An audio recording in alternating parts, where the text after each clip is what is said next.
ॐ नमो भगवते वासुदेवाय। ॐ कृष्णाय नमः। साथियों, आज हम भगवत गीता के एक प्रसिद्ध श्लोक के बारे में चर्चा करेंगे। यह श्लोक है कर्मयोग के सिद्धांत के बारे में। मनुष्य एक क्षण भी कर्म के बिना नहीं रह सकता और वह जो भी कर्म करता है उसका फल तो उसे मिलता ही है। हमने अपने पूर्व जन्मों में जो कर्म किए थे और वर्तमान जन्म में हम जो कर्म कर रहे हैं उनका फल तो हमें मिलेगा ही, लेकिन ये फल हमें किस रूप में मिलेगा ये हम नहीं जानते।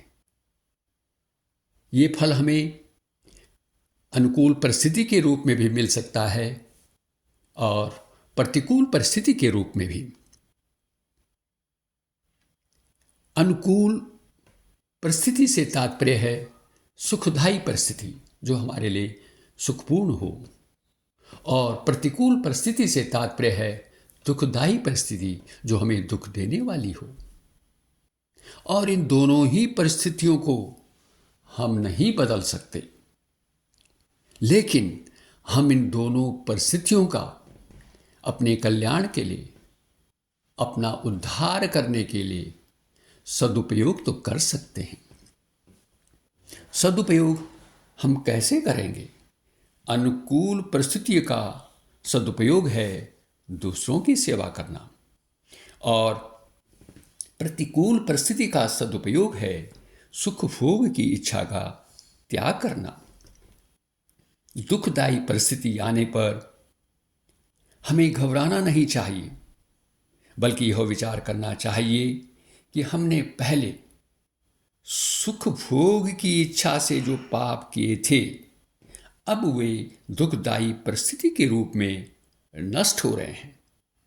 इससे एक लाभ तो यह है कि उन पापों का हम प्रायश्चित कर रहे हैं और हमारा हृदय मन शुद्ध हो रहा है, और दूसरा यह है कि हमें इस बात की भी चेतावनी मिलती है कि अब हम सुख भोग के लिए पाप कर्म करेंगे तो आगे भी इसी तरह दुखदायी परिस्थिति आएगी। इसलिए यह आवश्यक है कि शरीर, मन और वाणी से हमारे द्वारा जो भी कर्म किए जाएंगे, जो भी कर्म होंगे, वे केवल और केवल शास्त्रों के अनुसार ही हों। अब कर्म के संबंध में भगवान श्री कृष्ण अर्जुन से क्या कह रहे हैं, सुनिए। भगवद गीता अध्याय 2 श्लोक 47। कर्मणेवाधिकारस्ते मा फलेषु कदाचन मा कर्मफलहेतुर्भूर्मा ते संगोस्त्वकर्मणि। अर्थात तुम्हारा अधिकार तो अपने निर्धारित कर्म करने में भी है। किसी भी अवस्था में तुम्हारा अधिकार फल प्राप्ति में नहीं है। अतः तुम कर्म फल का हेतु मत बनो, और कर्म न करने में भी तुम्हारी आसक्ति नहीं होनी चाहिए। अब हम इस श्लोक की विस्तृत चर्चा करेंगे। इस श्लोक में भगवान श्री कृष्ण अर्जुन को सबसे पहले कह रहे हैं कि कर्मणेवाधिकारस्ते, अर्थात हे अर्जुन, जो तुम्हें कर्तव्य प्राप्त होगा तुम्हारा अधिकार केवल उसी के पालन में है, उसी को करने में है। इसी को करने में तुम स्वतंत्र हो। इसका कारण यह है कि मनुष्य कर्मयोनि है।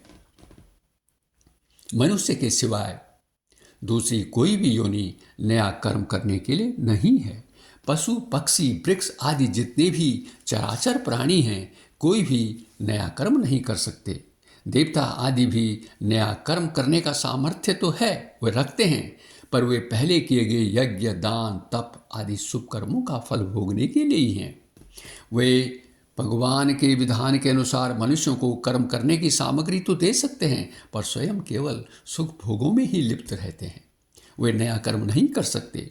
नारकीय जीव भी भोग योनि होने के कारण अपने दुष्कर्मों का फल भोगते हैं, नया कर्म नहीं कर सकते। नया कर्म करने का अधिकार तो केवल मनुष्य को ही है। दूसरा जो उपदेश है वो है मा फलेषु कदाचन, अर्थात हे अर्जुन, कर्म फल पर तुम्हारा अधिकार नहीं है, इसलिए तुम्हारी आसक्ति फल के प्रति नहीं होनी चाहिए।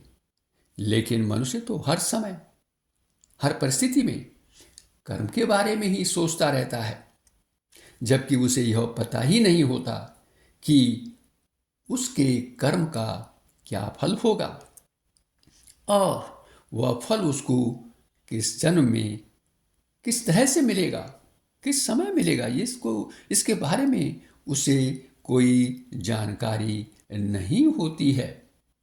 और जब उसे जानकारी नहीं होती है और इन्हीं बातों पर वो सोचता रहता है, तो इसका प्रभाव ये होता है कि वो अपने मन को एकाग्र भी नहीं कर पाता, और इसका जो प्रभाव पड़ता है वो विपरीत प्रभाव पड़ता है उसके कार्य की गुणवत्ता पर। अतः यह तो निश्चित है कि कर्म का फल तो मिलना ही है, इससे वह बच भी नहीं सकता, क्योंकि कर्म फल देने का अधिकार किसके पास है?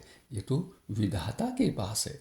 इसलिए हमें अपने कर्म फल परमात्मा को समर्पित करने की भावना से करना चाहिए। मनुष्य को अपने फल की चिंता नहीं करनी चाहिए, उसे केवल अपने कार्य को पूरी निष्ठा से करना चाहिए और उसे उस कार्य को करने के लिए अपना श्रेष्ठतम प्रयास करना चाहिए। इससे क्या होगा कि उसका मन शुद्ध होगा, क्योंकि वो भगवान को समर्पित करने की भावना से अपना कर्म कर रहा है। मन शुद्ध होगा, हृदय शुद्ध होगा, इससे उस पर कर्म बंधन भी नहीं लगेगा और वह जन्म मृत्यु के चक्र से भी बच जाएगा। तीसरा उपदेश भगवान दे रहे हैं कि माँ कर्म फल हेतुर्भूर्मा, माँ कर्म फल हेतुर्भूर्मा, अर्थात हे अर्जुन, तुम अपने को कर्मफल का कारण भी मत मानो, अर्थात अपने इस अहंकार का त्याग करो कि जो कर्म कर रहे हो उसके कर्ता तुम हो। अब प्रश्न यह है कि जब हम कोई कार्य करते हैं तो अपने आप को उसका स्वतंत्र कर्ता क्यों नहीं माने? इसका उत्तर है कि किसी भी कर्म के 5 कारण होते हैं। शरीर है, इंद्रियां है, हमारा प्रयास है, इंद्रियों में हमारे मन बुद्धि आदि भी आते हैं, और प्रयास इच्छा जो हम रखते हैं कर्म करने की, जीवात्मा है, और हमारा प्रारब्ध भी है। अब अगर हम देखें जीवात्मा को छोड़कर बाकी जितने भी कारण इस कर्म करने के लिए हैं, जैसे शरीर है, इंद्रियां हैं, ये सब जड़ हैं, और इन जड़ को कौन शक्ति प्रदान करता है कर्म करने के लिए? वो करते हैं भगवान। भगवान ही संपूर्ण सृष्टि के स्वामी हैं और सभी चराचर जीव उनके सेवक हैं। इसलिए भगवान ही सभी कर्मों के कर्ता व फलों के भोक्ता भी हैं। भगवान अर्जुन को यह भी उपदेश दे रहे हैं कि माँ कर्मफल ये माँ ते संगोष्ठ कर्मणि, अर्थात तुम जो है अपने कर्मों न करने में भी तुम्हारी आसक्ति नहीं होनी चाहिए, और यदि तुम अकर्म यानी कर्म न करने में आसक्ति रखोगे तो इसका परिणाम होगा तुम्हें आलस में जाओगे, प्रमाद में जाओगे, और उसका कारण क्या होगा? तुम्हारा पतन होगा, क्योंकि ये तमोगुण के लक्षण हैं और तुम अपने अध्यात्म मार्ग से वंचित हो जाओगे, आत्म साक्षात्कार नहीं कर पाओगे। इस प्रकार भगवान श्री कृष्ण ने 4 बातें अर्जुन को बताई हैं कि तुम्हारा कर्म करने में ही अधिकार है, फल पर तुम्हारा कोई अधिकार नहीं है, तुम कर्ता भी नहीं हो और भोक्ता भी नहीं हो, और तुम्हारा जो आसक्ति है वो कर्म न करने में भी नहीं होनी चाहिए। साथियों, अब हम इस श्लोक से हमें क्या शिक्षा मिलती है, थोड़ा सा इस पर विचार कर लें कि इस श्लोक से हमें यह अर्थ नहीं निकालना चाहिए कि फल की आशा के बिना हमें कर्म करना चाहिए। लेकिन यदि हम ऐसा ही सोचेंगे तो कर्म क्यों करेंगे? फल प्राप्त करने के लिए हम करते हैं, कुछ पाने के लिए हम कर्म करते हैं। इसलिए यह श्लोक हमें यह शिक्षा देता है कि यह जरूरी नहीं है कि हम अपने प्रयासों के हमें अनुकूल परिणाम ही मिलेंगे। परिणामों को तो भगवान की कृपा के रूप में स्वीकार करना चाहिए, चाहे वो प्रतिकूल के रूप में मिले या अनुकूल रूप में मिले। इन्हीं शब्दों के साथ वीडियो को देखने के लिए आपका बहुत बहुत धन्यवाद। अगले वीडियो में फिर मिलेंगे और जानेंगे अपने कर्म हमें कैसे करने चाहिए। कृपया इस चैनल को सब्सक्राइब करें और इस वीडियो को लाइक और शेयर भी करें। पुनः धन्यवाद।